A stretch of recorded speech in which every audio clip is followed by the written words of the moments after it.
नमस्कार, good evening friends. Class 12 का एक टॉपिक स्टार्ट करते हैं, online classes Kota career point.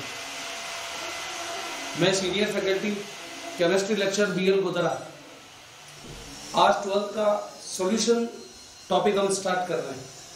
Hindi और इंग्लिश में different video Kota career point की ऑनलाइन क्लासेस में जारी किए गए। कल एक हिंदी मीडियम का वीडियो जारी कर चुके थे, आज एक इंग्लिश मीडियम का वीडियो जारी कर रहे हैं। चैप्टर नंबर 2 क्लास 12 यहां से स्टार्ट कर रहे हैं फ्रेंड्स। चैप्टर 2 सॉल्यूशन जिसका बोर्ड मार्क्स यहां पर रहने वाला है 3। ये पार्ट फर्स्ट होगा, आज पहला लेक्चर है इसमें। व्हाट मीन सॉल्यूशन क्या होता है? तो देखिए, सॉल्यूशन का मीन्स है अपने पास solute plus solvent. Solute plus solvent equals to solution. What mean solute? A component of solution whose part is less, जिसका पार्ट क्या हो आपके पास? लेस हो, लेस पार्ट हो, या लेस अमाउंट कह सकते हो आप। लेस अमाउंट हो उसको हम बोलते हैं सॉल्यूट। जिसका अमाउंट क्या हो आपके पास? हायर अमाउंट हो, जिसका आप कह सकते हैं हायर अमाउंट होगा, वो क्या होगा आपका? सॉल्वेंट होगा। तो आप कहोगे component whose amount is less is solute, whose amount is higher is solvent. As like sugar mix in water, amount of sugar is always less, so it is solute, and amount of water is always greater, is solvent. In another forms, solute, another definition, solute whose amount is less or whose dipole is less, dipole moment is also less, is solute. Dipole moment is high, is solvent. Next, types of solution on the basis of solute.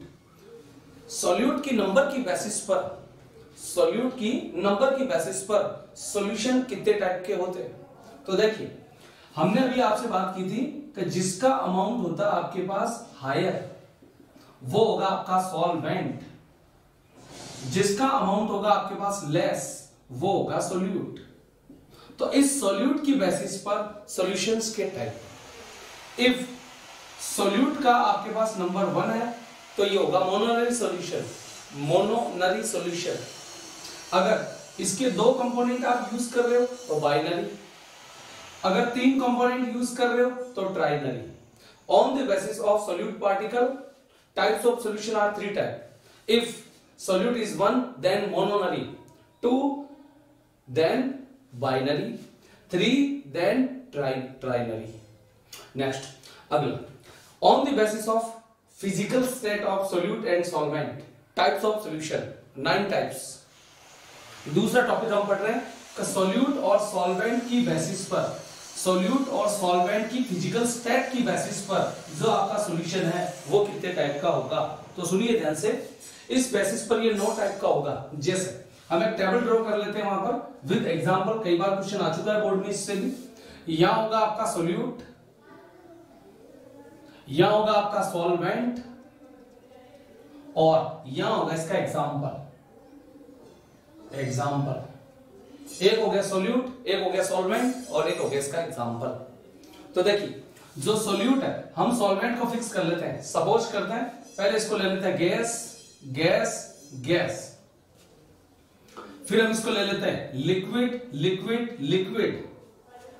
फिर हम इसको ले लेते हैं solid.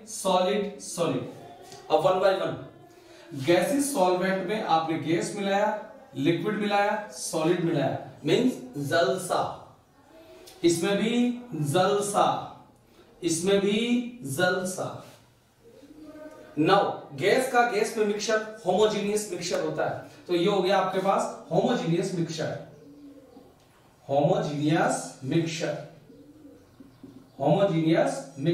इसका example क्या हो सकता है? O2 में N2 मिला दो, एक गैस को किसी दूसरी गैस में मिला दो, तो गैसों का होमोजीनियस मिक्सचर हो गया। नाउ गैस में आपने लिक्विड मिला दिया, नेक्स्ट, गैस में आपने सॉलिड मिला दिया। सपोज करो यहां पर गैस ले लेता हूं मैं N2 गैस। N2 गैस में आपने कोई लिक्विड जैसे क्लोरोफॉर्म डिसॉल्व कर लिया, तो आप कह सकते हो क्लोरोफॉर्म इन CH_Cl3, क्लोरोफॉर्म इन N2 गैस। ये इसका एग्जांपल पड़ गया।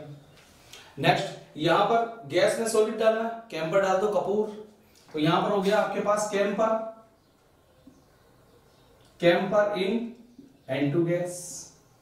ये इसका एग्जांपल पड़ गया। नेक्स्ट, लिक्विड में गैस डालना है। लिक्विड में गैस, गर्मियों का समय आपको पता है, सोडा वाटर। उसमें क्या करते हैं हम, कोल्ड ड्रिंक्स में CO2 गैस मिली हुई होती है, सभी को पता है लिक्विड में, तो सॉल्यूशन में CO2 गैस मिली हुई है, दैट मींस यहां से कह सकते हो आप सोडा वाटर, या जो भी सॉफ्ट ड्रिंक्स वगैरह आ गई वो सभी इसके एग्जांपल बन सकते हैं। नेक्स्ट, लिक्विड में लिक्विड, अल्कोहल में लोग पानी मिला के पीते हैं, अल्कोहल भी लिक्विड है और लिक्विड तो वाटर भी लिक्विड है, तो यहां पर आप कह सकते हो वाटर इन अल्कोहल। ये इसका एग्जांपल हो गया। नेक्स्ट, लिक्विड में सॉलिड का बेस्ट एग्जांपल क्या हो सकता है, पानी में आप शुगर डाल दो तो शुगर इन वाटर, इसका एग्जांपल बन सकता है। कोई जरूरी थोड़ी है भाई, साल्ट भी मिला सकते हो आप, साल्ट इन वाटर, तो सॉलिड किस में मिल गया, लिक्विड में मिल गया। अगली बात, दूध में शक्कर का मिला होना, शुगर इन मिल्क, वो भी किसका एग्जांपल है, इसी का एग्जांपल बन सकता है। नेक्स्ट, सॉलिड में gas, that means platinum metal पर हाइड्रोजन गैस क्या होती है, एडसॉर्ब होती है, और उससे आप देखोगे इलेक्ट्रोकेमिस्ट्री में पढ़ा जाएगा, उससे क्या बनता है आपका स्टैंडर्ड हाइड्रोजन इलेक्ट्रोड। तो हमें तो अभी सिंपल सा एग्जांपल पढ़ना है, सॉलिड और गैस, तो आप कह सकते हो H2 gas at the surface of platinum, PT, platinum की सरफेस पर H2 गैस का एडसॉर्ब होना, इसका एग्जांपल है। लिक्विड इन सॉलिड और solid in solid. Liquid in solid आप जानते हो, ऑर्गेनिक केमिस्ट्री में पढ़ते हो, जिंक अमलगम, जिंक जैसे क्लेमेंशन रिडक्शन वगैरह में आप पढ़ते हो, तो जिंक में क्या हो गया आपके पास, जिंक प्लस Hg का जो पेयर है वो इसका एग्जांपल हो गया। जिंक यहां पर कैसी मेटल होगी बेटा, सॉलिड मेटल होगी, और Hg कैसा, मरकरी कैसा है, लिक्विड हो गया, तो दोनों का ये कॉम्बिनेशन हो गया। ऐसे ही सॉलिड में सॉलिड तो अलॉय बनता है भाई, अलॉय फॉर्मेशन, यहां पर आप कह सकते हो अलॉय इसका एग्जांपल हो गया। जैसे आप कह सकते हो कॉपर Au में, ठीक है, सोने का और कॉपर का मिक्सचर, गोल्ड का और कॉपर का मिक्सचर, इसका एग्जांपल बढ़ गया। तो हम लोग पढ़ रहे थे क्या, टाइप्स ऑफ सॉल्यूशन। सबसे पहले हमने स्टार्ट किया था सोल्यूट प्लस सॉल्वेंट बराबर सॉल्यूशन। सोल्यूट जिसका अमाउंट कम हो, सॉल्वेंट जिसका अमाउंट क्या हो, ज्यादा हो। On the basis of solute, types of solution, mononary, binary, ternary. Next, on the basis of physical state, there are 9 type. Gas का गैस में होमोजेनियस मिक्सचर, लिक्विड गैस में, तो लिक्विड गैस में क्लोरोफॉर्म किसमें हो गया, नाइट्रोजन गैस में, या और कोई भी लिक्विड हो सकता है, वेपर भी हो सकती है। नेक्स्ट, गैस किसमें आ रहा है आपके पास, गैस में क्या है, सॉलिड, तो सॉलिड क्या है, कैंपर कपूर को आपने किसमें डाल दिया, नाइट्रोजन गैस या और किसी गैस में डाल दो। नेक्स्ट, इसका एग्जांपल हो गया सोडा वाटर। अल्कोहल किसमें, पानी में, ये इसका एग्जांपल हो गया। वाटर में या मिल्क में शुगर का मिला होना, इसका एग्जांपल हो गया। सॉलिड का सॉलिड में अलॉय हो गया। एक सॉलिड और एक लिक्विड मेटल, जिंक अमलगम जैसे आपके पास एग्जांपल हो गया। नेक्स्ट, सॉलिड की सरफेस पर गैस, तो SH हो गया। इसी टाइप के दूसरे सॉल्यूशन भी होते हैं कुछ बेटा, कैसे होंगे, जैसे एक होता है, आपने नाम सुना होगा डाइल्यूट सॉल्यूशन, डाइल्यूट। एक होता है आपके पास concentrate solution. What means concentrate and what means dilute. देखो, सॉल्यूशन आपके पास मिक्सचर है सोल्यूट प्लस सॉल्वेंट का, अगर उसमें सोल्यूट का अमाउंट क्या है, ज्यादा है, तो वो होगा आपके पास कंसंट्रेट सॉल्यूशन। दूसरी बात, अगर सॉल्वेंट आपने ज्यादा रखा तो वो कैसा होगा, डाइल्यूट। कुल मिलाकर जो एकदम प्योर मिल्क है, मान लो घर पे आने वाला दूध है, उस मिल्क में आपने क्या किया, अगर मिल्क की मात्रा ज्यादा है तो वो कंसंट्रेट ही होगा, लेकिन अगर उसमें सॉल्वेंट मतलब पानी आप मिला दिया, तो पानी मिला हुआ दूध कैसा होगा आपके पास, डाइल्यूट होगा। ये भी सॉल्यूशन के टाइप है। और टाइप्स की बात करें हम, तो आपने नाम सुना होगा, एक होता सैचुरेटेड और एक होता अनसैचुरेटेड सॉल्यूशन। तो एक होगा आपका क्या, सैचुरेटेड सॉल्यूशन, और एक होगा आपका क्या, अनसैचुरेटेड। Unsaturated solution. सैचुरेटेड और अनसैचुरेटेड का मतलब क्या है, पूरी तरह से dissolve. Fix amount of solvent में अगर सोल्यूट पूरी तरह से डिसोल्व हुआ है, कंप्लीटली डिसोल्व हुआ है, तो उसको आप क्या बोलते हो, सैचुरेटेड सॉल्यूशन। बट अगर वो कंप्लीटली डिसोल्व नहीं है तो वो होगा कैसा, अनसैचुरेटेड। हो सकता है वो ज्यादा हो सकता है वो कम हो, तो उसको आप बोल सकते हो एसैचुरेटेड और हाइपर सैचुरेटेड। बट हमें इतना ही ध्यान रखना है, saturation means completely dissolve, unsaturation means completely dissolve नहीं है। मे भी क्या हो सकता है, वो लेस डिसॉल्व हो सकता है और मे बी हायर डिसॉल्व हो सकता है, बट वो फिक्स कंप्लीटली डिसॉल्व नहीं है। तो ये हमने देखे सॉल्यूशंस के टाइप। अब अगली बात करते हैं इसी चैप्टर में। इसी चैप्टर में आगे जाऊं तो इसका एक पार्ट हम पढ़ते हैं। अब जो आपका सॉल्यूशन चैप्टर है ये दो पार्ट्स में डिवाइडेड है। ये तो हमने इसका इंट्रोडक्शन पढ़ा था, टाइप्स ऑफ सॉल्यूशन कितने प्रकार के होते हैं, सॉल्यूशन क्या होता है, सॉल्वेंट क्या होता है, सोल्यूट क्या होता है। उसके बाद हम नेक्स्ट स्टेप में इसके चलते हैं। तो जो सॉल्यूशन चैप्टर है वास्तव में ये दो पार्ट्स में क्या है आपका डिवाइडेड है, जिसमें एक पार्ट तो आपका होता है यूनिट ऑफ कंसंट्रेशन। एक पार्ट तो आपका क्या होगा, यूनिट ऑफ कंसंट्रेशन, कंसंट्रेशन। और दूसरा पार्ट होगा आपका कोलिगेटिव प्रॉपर्टी। दूसरा होता है आपका कोलिगेटिव, कोलिगेटिव प्रॉपर्टी। चलिए आज हम यूनिट ऑफ कंसंट्रेशन को पूरा करते हैं। तो नेक्स्ट चलिए, यूनिट ऑफ कंसंट्रेशन में पहला ही टर्म्स आता है आपका व्हाट मींस कंसंट्रेशन। अभी आपने देखा था जो सॉल्यूशन होता है वो क्या होता है, तो सॉल्यूशन होता है आपका एक तो होता है सॉल्वेंट, एक तो होता है क्या बेटा सॉल्वेंट, और एक क्या होता है सोल्यूट। तो जब आप सॉल्वेंट में सोल्यूट को मिलाओगे तो ही क्या बनेगी आपकी कंसंट्रेशन। सोल्यूट को सॉल्वेंट में बनाओगे तो क्या बन जाएगा सॉल्यूशन। तो कंसंट्रेशन किसकी होगी, सॉल्यूशन की होगी। तो डेफिनेशन क्या होगी, फिक्स अमाउंट ऑफ सॉल्वेंट में नंबर ऑफ सोल्यूट या ग्राम ऑफ सोल्यूट जो डिसॉल्व है वही क्या होगी आपकी कंसंट्रेशन। तो what means concentration, fix mole of solute और gram amount of solute which dissolve in fixed amount of solvent is concentration of solution. Next अगली बात करता है यूनिट ऑफ कंसंट्रेशन।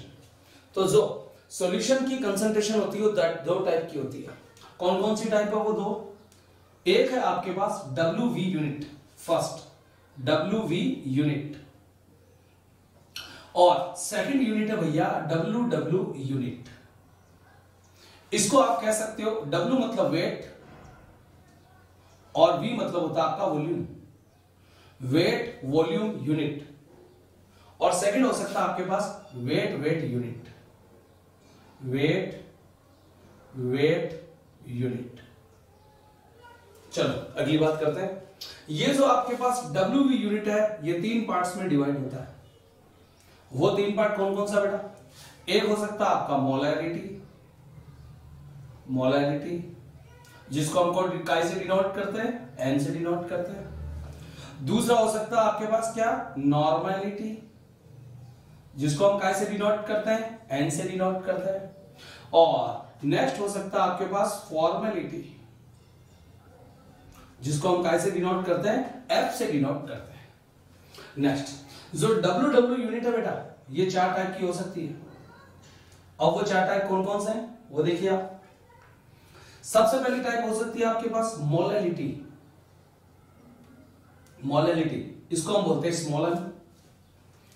नेक्स्ट दूसरी हो सकती है आपके पास वेट परसेंट या मोल फ्रैक्शन कह दो पहले आप, मोल फ्रैक्शन, इसको हम काय से डिनोट करते हैं, एक्स से डिनोट करते हैं। तीसरा हो सकता है आपके पास परसेंटेज यूनिट, और जो परसेंटेज यूनिट है वो तीन टाइप का होता है, W अपॉन W परसेंट, दूसरा V अपॉन V परसेंट, और तीसरा W अपॉन V परसेंट। अगर लैंग्वेज के हिसाब से बात करें तो ये होगा आपका वेट परसेंटेज, ये होगा वॉल्यूम परसेंटेज, ये होगा वेट वॉल्यूम परसेंटेज, और नेक्स्ट होता है आपका ppm पार्ट्स पर मिलियन, और ये होता है ppb parts per billion, parts per million और parts per billion. These are unit of concentration. अगर क्लास 12 के हिसाब से मैं बात करूं तो तुम्हारी क्लास में केवल ये 3 यूनिट दे रखी है, बट कभी कभी क्वेश्चन आ जाते हैं और राजस्थान बोर्ड की किताब में दिया हुआ भी है। मोलैरिटी क्या होता है, नॉर्मलिटी क्या होता है, फॉर्मेलिटी तो नहीं आने की चांस है, बट छोटा सा फॉर्मूला है तो हम पढ़ डालते हैं। तो पहली बात करते हैं बेटा, मोलैरिटी और नॉर्मलिटी क्या है। ठीक है, तो अब एक बार सिंगल बाई अपन कंप्लीट जो आपको यूनिट ये पढ़ा दी गई है इसके बारे में डिटेल से स्टडी करते हैं, लेकिन 12th क्लास में आपको विद न्यूमेरिकल ये टॉपिक बहुत अच्छा तैयार करना है। तो चलिए हम पहली यूनिट स्टार्ट कर रहे हैं, WV unit.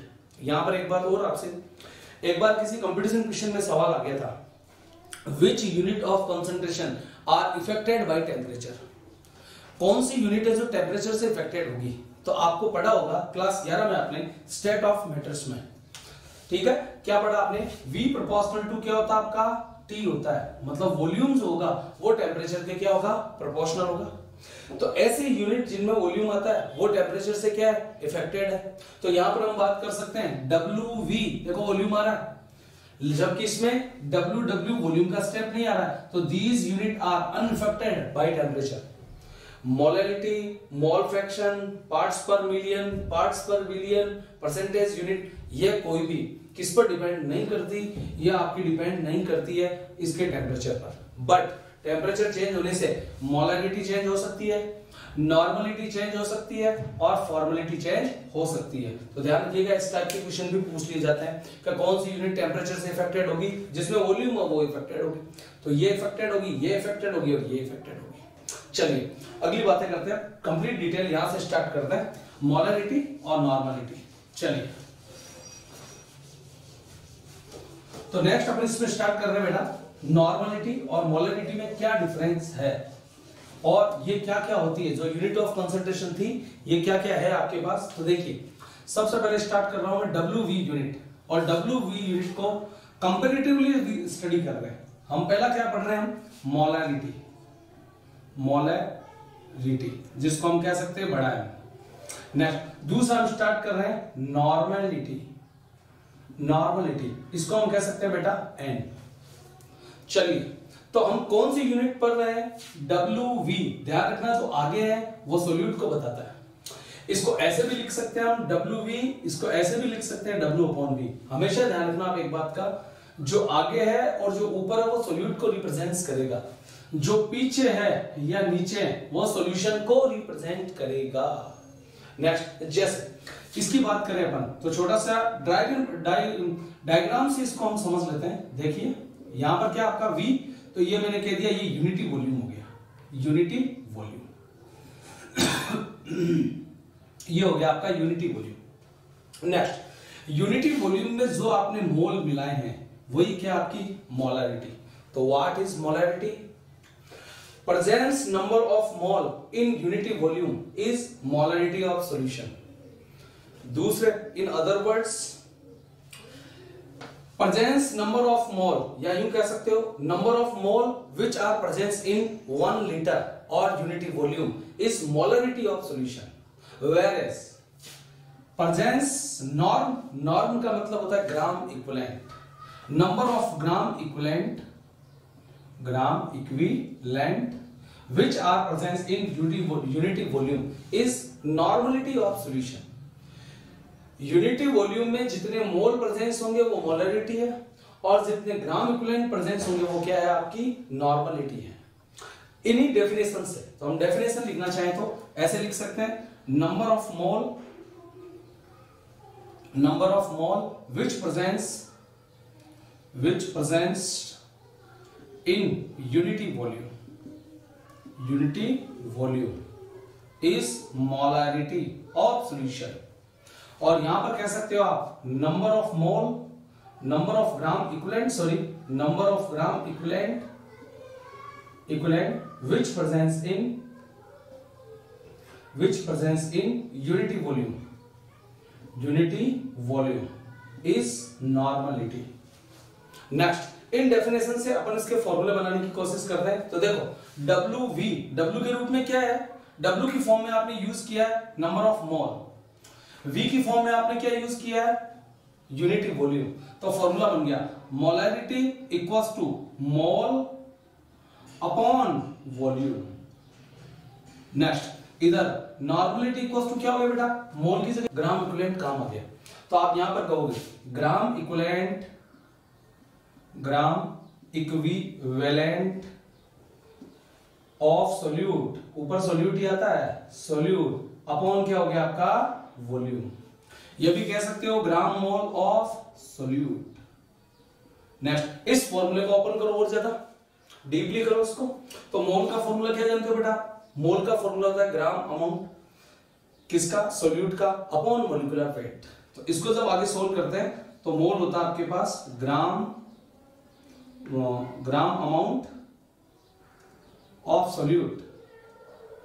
Solute upon molecular weight of solute into volume. ध्यान रखना अगर वॉल्यूम मिलीलीटर में है तो ऊपर का ऐसे 1000 से मल्टीप्लाई हो जाएगा, ये इसका फॉर्मूला आ गया। ऐसे ही इधर की आप बात करो तो इधर की बात क्या होगी, normality equals to gram equivalent, तो मोल को कैसे बोला था आपने, सोल्यूट का gram amount upon molecular weight. तो इधर भी क्या होगा आपका gram amount of solute upon equivalent mass into वही 1000 और नीचे वॉल्यूम आ जाएगा किसमें, मिलीलीटर में।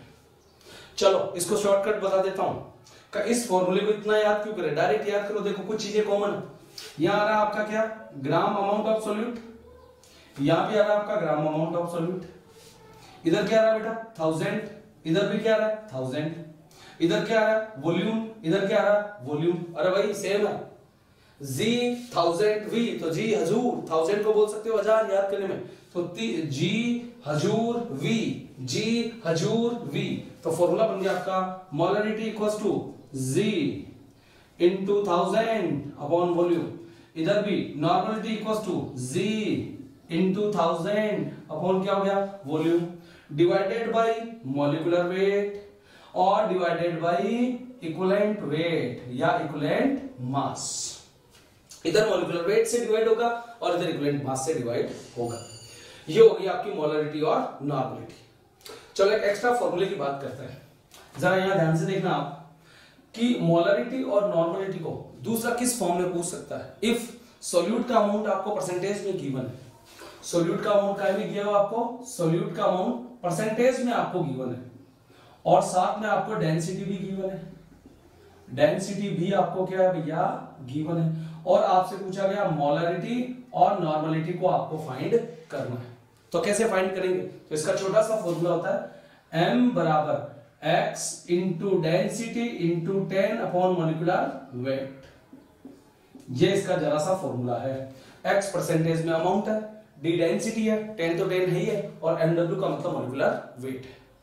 अगर परसेंटेज में आपको सबको वही गिवन है सोल्यूट, डेंसिटी आपको गिवन है, मोलरिटी आपको आइडेंटिफाई नहीं करना, नॉर्मलिटी आइडेंटिफाई करना है, तो पहले इस फॉर्मूले से आप मोलरिटी फाइंड करो और n बराबर मोलरिटी फाइंड करके इसको वैलेंसी से इंटू कर दो। v यहां पर वॉल्यूम नहीं है बेटा, वैलेंसी है, वैलेंसी से आप इसको क्या कर दीजिए इंटू कर दीजिए। तो यूं कह सकते हो मोलरिटी फाइंड करके मूवी देख लो, मूवी मूवी से क्या निकल जाएगा आपका नॉर्मलिटी। चलो इस पर एक क्वेश्चन करते हैं, तो देखना इस पर आ रहा पहला न्यूमेरिकल क्वेश्चन आपको गिवन है, मान लो सपोज करो 70% S3PO4 is given whose density is 1.54 gram per centimeter cube, then find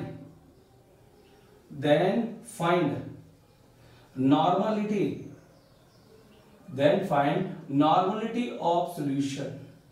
तो आपको नॉर्मलिटी फाइंड करना है। देखो बेटा फास्फोरिक एसिड H3PO4 गिवन है, परसेंटेज में अमाउंट है आपको दिया, आपको उसकी डेंसिटी भी गिवन है।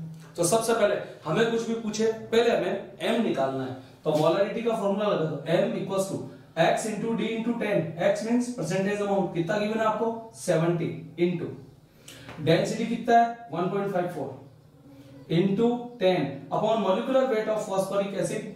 तो फास्फोरिक एसिड का मोलिकुलर वेट सब बच्चों को पता है, हाइड्रोजन का 1 का 1 तो 3 का 3 हो गया, प्लस फास्फोरस का 31 प्लस 16 इंटू 4 कितना हो गया 64 ऐड करोगे तो कितना आएगा बेटा 98 आ जाएगा। तो यहां पर हो गया आपके पास डिवाइडेड बाय 98। तो m इक्वल्स उसको सोल्व करोगे तो आंसर आएगा 11। 11 क्या, इसका यूनिट क्या होगा? तो देखो यूनिट की बात मैं यहां से कर लेता हूं आपसे वापस। तो फॉर्मूला क्या था बेटा, मोल अपॉन वॉल्यूम। तो मोल तो मोल ही होता है, वॉल्यूम का फॉर्मूला क्या है, लीटर। तो इसका यूनिट बन गया आपके पास मोल पर लीटर। इसका यूनिट हो गया आपके पास मोल पर लीटर।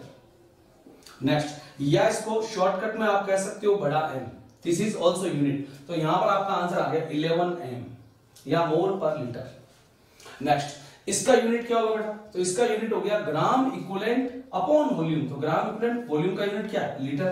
तो इसका हो गया आपके पास, इसकी यूनिट होगी ग्राम इक्विवेलेंट पर लीटर। इसकी यूनिट होगी आपके पास ग्राम इक्विवेलेंट पर लीटर। यहां पर आपको क्या फाइंड करना है, नॉर्मलिटी। क्या फाइंड कर चुके हो आप, मोलरिटी। तो नॉर्मलिटी का फॉर्मूला क्या होता है, m इंटू वी, मतलब वैलेंसी। तो इंटू कर दो, तो नॉर्मलिटी इक्वल्स टू मूवी देखेंगे, mv मूवी। तो m कितना है 11 इंटू वैलेंसी। फास्फोरिक एसिड की वैलेंसी आप फाइंड करो, H3PO4। इसको डिसोशिएट करो बेटा, तो क्या होगा H प्लस प्लस PO4 की पावर -3 और हाइड्रोजन कितना है +3। तो ये +3 ये -3, तो वैलेंसी कितना हो गया 3। तो इंटू 3 आंसर आ गया 33N। बिकॉज मोलरिटी को, मोल पर लीटर को हम कैसे इंडिकेट करते हैं, N से। तो ग्राम इक्विवेलेंट पर लीटर को कैसे इंडिकेट करेंगे, N से। तो इसका जो आपके पास यूनिट आता है वो तो हो गया N, और इसका जो यूनिट आता है वो क्या हो गया M। This is molarity and normality. अब इस पर बेस्ट क्वेश्चन भी करते हैं। तो इस पर बेस्ट क्वेश्चन भी आरबीसी बोर्ड में कई बार पूछा जा चुका है सवाल, 3-4 साल सवाल लगातार पूछा गया। 5 ग्राम NaOH को या 4 ग्राम NaOH को 500 ml सॉल्यूशन में आपको डिसॉल्व किया हुआ है। कभी 250 ml दे देता है, 250 ml दे देता है, 250 ml दे देता है, 500 ml दे देता है, 1 लीटर दे देता है, और आपसे कंसंट्रेशन फाइंड करने को पूछता है। तो चलो इस पर बेस्ट भी क्वेश्चन करते हैं। तो देखिए इस पर बेस्ट जो क्वेश्चन होगा वो मैं यहां ऊपर लिख रहा हूं। जैसे आपको क्वेश्चन कहा गया, if 5 gram NaOH is dissolved in 500 ml of solution, 500 ml of solution, then find concentration of solution। तो आप क्या फाइंड करो, कंसंट्रेशन फाइंड करो। अब बेटा सारी अपन तो यूनिट ऑफ कंसंट्रेशन ही तो पढ़ रहे हैं। तो यहां पर आपको गिवन क्या है, 5 ग्राम काय में वो डिसॉल्व है, वॉल्यूम में। तो जब ग्राम वॉल्यूम में डिसॉल्व होगा, जब ग्राम वॉल्यूम में डिसॉल्व होगा, तो या तो मोलरिटी होगी या नॉर्मलिटी होगी। जनरल केस क्या आपका, मोलरिटी। तो मोलरिटी का फॉर्मूला मैंने आपको क्या बताया था शॉर्टकट में, G हजूर V अपॉन मोलिकुलर वेट। बताइए ग्राम अमाउंट कितना गिवन है 5, NaOH का मोलिकुलर वेट बेटा 40 इंटू 1000 अपॉन 500 ml। ये इसे कितनी बार 2 टाइम्स, ये हो गया आपका 10 अबव 40, इसका मतलब है 1/4, इसका मतलब है 0.25 m।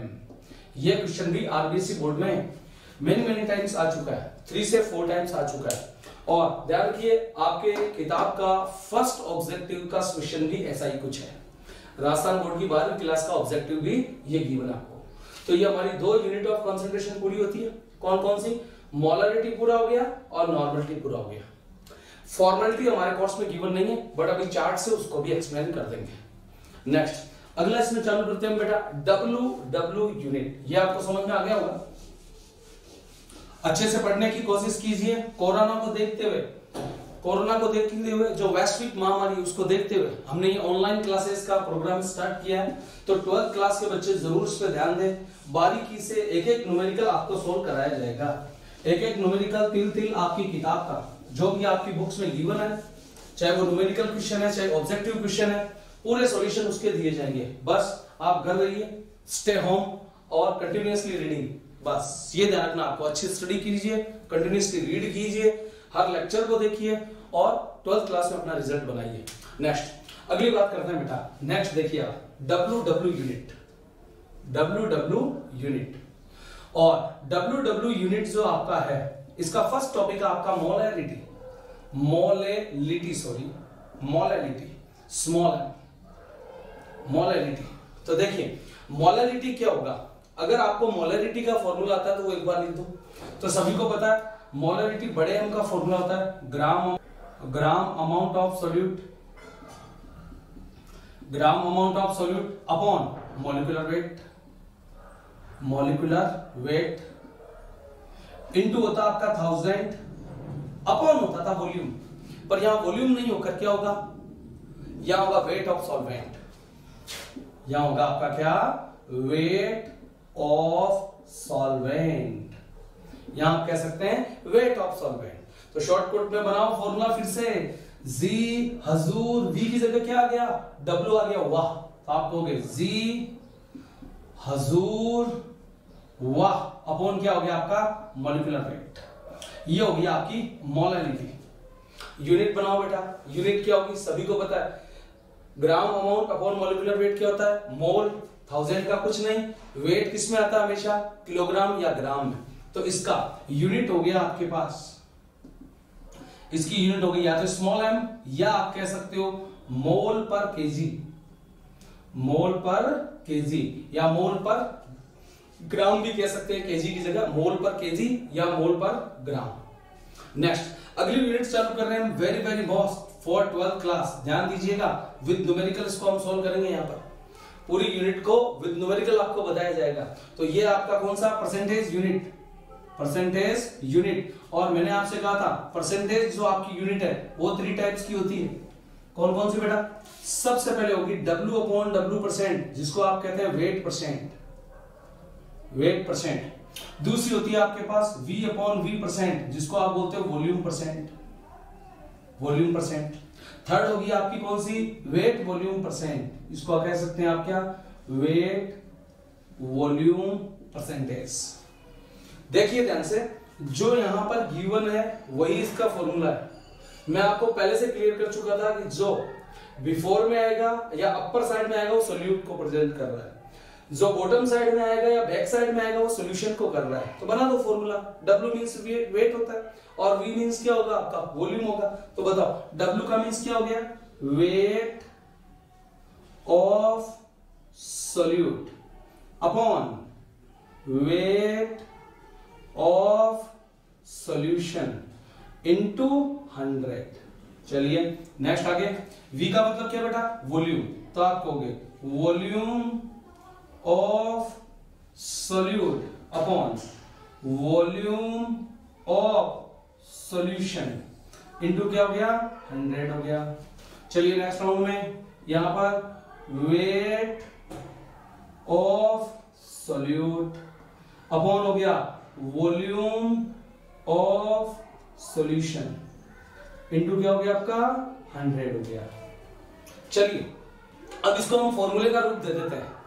एक चीज ध्यान को, पूरे सॉल्यूशन में जहां B आएगा, B का मतलब है सोल्यूट और A का मतलब है सॉल्वेंट। सोल्यूट हमेशा छोटा होता है, लेस अमाउंट में होता है, B मतलब बेबी, बेबी मींस बच्चा, बच्चा भी छोटा होता है। तो जहां जहां आपके पास B आएगा बेटा वो क्या होगा, आपको सोल्यूट को रिप्रेजेंट करेगा। तो देखो जरा ध्यान से, सोल्यूट आ गया मतलब B और वेट आ गया, तो हो गया WB upon solution means solute plus solvent, तो हो गया आपके पास WA प्लस WB इनटू क्या हो गया आपका 100। नेक्स्ट यहां चलिए सोल्यूट, लेकिन इस पर क्या है वॉल्यूम, तो आप कहोगे VB अपॉन बोलो VA plus VB, VA plus VB into क्या हो गया आपका 100। नेक्स्ट अगला बोलो, तो यहां होगा WB अपॉन वॉल्यूम है तो क्या होगा VA प्लस VB इतना इनटू क्या हो गया आपका 100 हो गया। चलिए अब बारीकी से इनको अपन नजर दौड़ाते हैं कि आरबीएससी बोर्ड में कैसे क्वेश्चन पूछेगा। गांठ बांध लो, 2018 में भी क्वेश्चन आ चुका है इसका, ठीक है। तो सबसे पहले हम बात करते हैं कि इस टाइप का क्वेश्चन करते हैं, आते कैसे हैं क्वेश्चन। तो देखिए मैं यहाँ क्वेश्चंस को अप्लाई कर रहा हूं, तो यहां से क्वेश्चन आएगा ऐसे, what means 10% aqueous solution of KI। थोड़ा सा यहां पर कुछ ऐड करेंगे, what means 10% W upon W aqueous solution of KI। देखिए W अपॉन W आप यहां एक्सप्लेन कर चुके हैं, तो कहने का मतलब क्या हो गया बेटा, ऊपर वाले का मतलब सोल्यूट और सॉल्यूशन, तो ऊपर वाले को तो इससे कनेक्ट कर दो, आगे वाले से, और जो आपके बॉटम साइड में इसको किससे, जो बैक साइड में उससे। तो क्या बनेगा, W means weight of solute. यहां W का मतलब क्या होगा बेटा, वेट ऑफ सॉल्यूशन। तो देखो वेट ऑफ सॉल्यूट कितना, 10 क्या, ग्राम, बिकॉज वेट है। अगला वेट ऑफ सॉल्यूशन परसेंटेज मतलब कितना, 100। ये हो गया सॉल्यूट का, ये हो गया सॉल्यूशन का। तो आप निकाल सकते हैं weight of solvent, weight of solvent. और वेट ऑफ सॉल्वेंट क्या होता है, solution minus solute, means 100 minus 10 equals to क्या हो गया बेटा, 90 ग्राम। ये आपने इसकी टर्मिनोलॉजी तैयार कर ली, अभी आंसर नहीं आया। ये आंसर नहीं है, ये न्यूमेरिकल क्वेश्चंस के लिए। आपको क्या पूछा था, what means 10% aqueous solution of KI। इसका मतलब एक्वस सॉल्यूशन में क्या घुला हुआ आपका, KI। तो KI तो सॉल्यूट हो गया, और एक्वस सॉल्यूशन, एक्वस क्या हो गया, जो वाटर हो गया, एक्वस हो गया, वो क्या हो गया आपका, वो सॉल्वेंट हो गया। तो क्या हो गया, 10 ग्राम KI। तो इसका आंसर होगा आपका ऐसा कुछ, 10 ग्राम KI dissolve in 90 gram of water H2O। ये एनसीईआरटी का क्वेश्चन था। अब मैं राजस्थान बोर्ड की जो नई किताब है इसका क्वेश्चन भी बताता हूं आपको। इसमें भी आपको एक क्वेश्चन दे रखा है, what means 25% V/V ethanol in aqueous solution, in aqueous solution 25% V/V ethanol का एक्वस सॉल्यूशन गिवन है आपको। इसका मींस क्या है, तो समझने की अब ज्यादा जरूरत नहीं, क्योंकि यहां पे लिखा हुआ है। ये होगा सोल्यूट के लिए, इसको कनेक्ट करो, ये होगा सॉल्यूशन के लिए, इसको कनेक्ट करो। मींस 25 V मतलब ml, 25 ml ethanol, 25 ml ethanol is dissolved in, बोलिए क्या, V मतलब सॉल्यूशन है, सॉल्यूशन तो कितना है 100, पर हमें तो सॉल्वेंट लिखना है, तो 100 माइनस 25 कितना हो गया 75। तो 25 ml ethanol is dissolve in 75 ml of water H2O या एक्वस। टोटल सॉल्यूशन कितना हो गया 75 प्लस 25 इक्वल्स टू 100। इस टाइप का क्वेश्चन पूछता है आरबीएससी बोर्ड 2018 में क्वेश्चन पूछा गया। उसमें भी आप ध्यान से सुनिए क्या क्वेश्चन था। क्वेश्चन था आपके पास 2% W upon V NaCl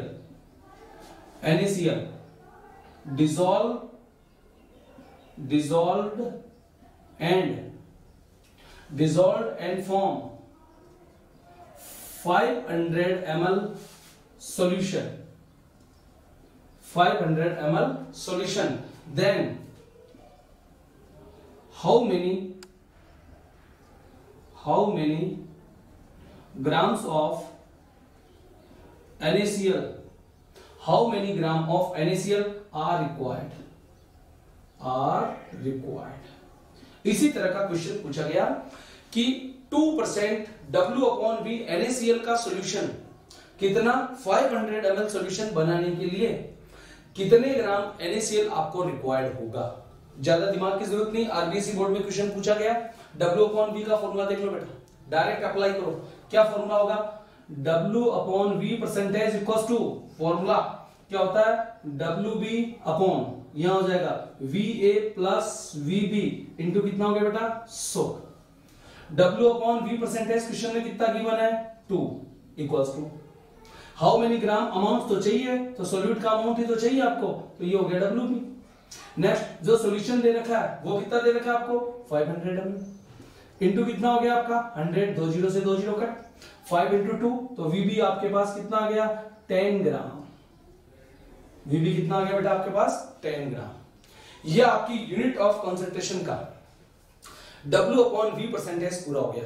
अब PPB की बात करता हूं मैं, PPB और PPM, ठीक है, और मोल फ्रैक्शन की बात भी साथ साथ कर लेते हैं। तो देखो मोल फ्रैक्शन क्या होता है आपका, मोल फ्रैक्शन होता है बेटा X, x का मतलब है इंडिविजुअल मोल अपॉन टोटल, या यूं बोल दो mole of one component, mole of one component upon total mole. किसी भी कंपोनेंट में जितने आपके पास, किसी भी मिक्सचर में जितने कंपोनेंट है उसमें एक कंपोनेंट और टोटल कंपोनेंट का सम का जो रेशियो होगा वो होगा मोल फ्रैक्शन। तो सोचो जरा ध्यान से, मोल से मोल कट, तो ये होगी आपके पास यूनिट लेस प्रॉपर्टी, ये होगी आपकी कैसी, यूनिट लेस। ऑलवेज जो मोल फ्रैक्शन होता है किसी भी सॉल्यूशन का, ऑलवेज किसी भी मिक्सचर का, या कह सकते हैं आप किसी भी सॉल्यूशन का, मोल फ्रैक्शन का वैल्यू कितना होता है बेटा, 1 होता है। नेक्स्ट बात करता हूं मैं पीपीएम और पीपीबी की। जनरल सा फॉर्मूला है, सिंपल सा फॉर्मूला है, क्या हो गया, mass of solute upon mass of solution. अब बच्चों को यहां बार बार डिफिकल्टी आती है कि सर यहां नीचे सॉल्यूशन ले, सॉल्यूट ले, हर किसी में आपको सॉल्यूशन ही लेना है मोलैलिटी को छोड़कर, बाकी सब सरदार है, मोलैलिटी गद्दार है। दैट मींस जो मोलैलिटी आ रहा है बेटा आपके पास, मोलैलिटी गद्दार है, इसका मतलब वहां सॉल्वेंट आएगा और बाकी सब जगह क्या होगा, सॉल्यूशन होगा। तो यहां हो गया mass of solute upon mass of solution into PPM आ जाए तो 10 की पावर 6, पीपीबी आ जाए तो हो गया 10 की पावर 9। ये हमारे पास यूनिट ऑफ सॉल्यूशन का एक पोर्शन कंप्लीट हो गया। ये हमारा यूनिट ऑफ कंसंट्रेशन कंप्लीट है। ठीक।